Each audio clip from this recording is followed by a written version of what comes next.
Okay, this is just a brief video on how to remove a severely seized CV axle, and I've had this on several different cars.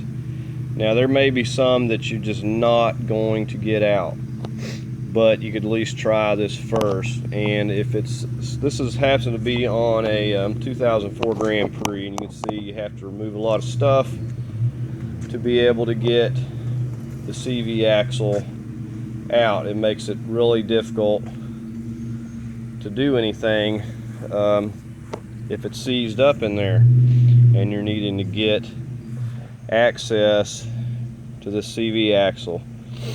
So what I like to do is just set it up kind of like this, some blocks or something, just to kind of hold it in place where it's just setting up right here. And I'm just filling this up with some type of a penetrating lubricant, and I'm just going to let it soak.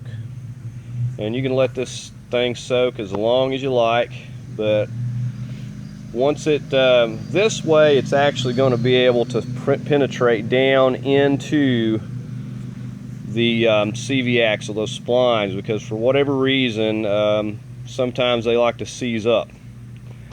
And I've seen it more so on the passenger side than the driver's. I don't really know why, but most of them I've seen seized has been on the passenger side. So what I do is let it soak like this, and I can tell you this thing is seized in there. I've tried everything and it wasn't budging. So we're going to let it soak for a good while, and we're going to come back with this big mallet here, and we'll have to put something. We don't want to hit directly on that CV axle, and we'll ruin those threads and won't be able to reuse it at all. Now if you're replacing it, it doesn't really matter, but if you want to try to reuse it, then you're going to have to try to protect it, so put another block of metal or something up there to hit.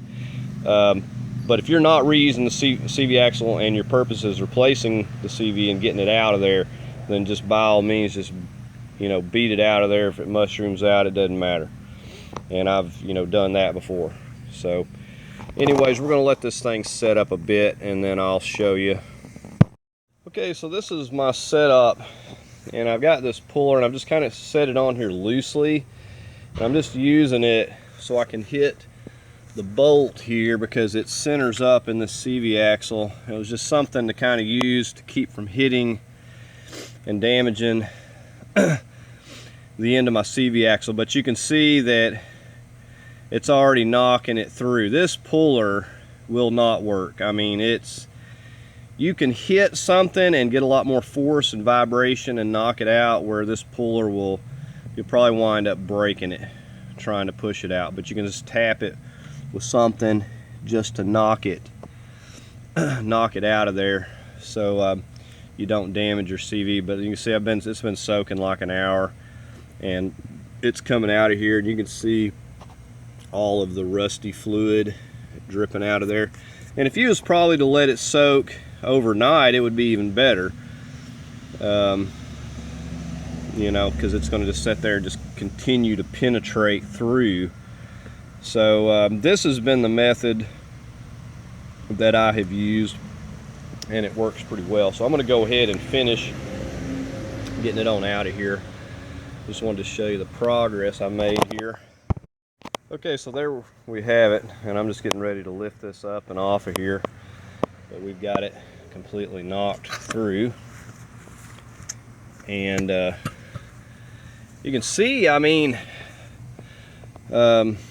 it's got a little rust on it, but it just doesn't look terrible. But hitting it with the 10-pound sledge has been my best method of dealing with these. And the penetrating oil, like I said, you need to get it out to let it set up so it can absolutely penetrate down in here. And you can see this is where the worst of it is, right here at the back, where it's just seized into that bearing. So we salvaged the CV axle and got it out of there, so that's pretty good. And like I said, that's how I've been doing them, and I've gotten out some pretty bad ones this way. And like I said, the more you let it soak, the better it'll be. So anyways, we got it out of there now. You know, hopefully this video's been helpful, and if you like it, give it a thumbs up, and I thank y'all for watching.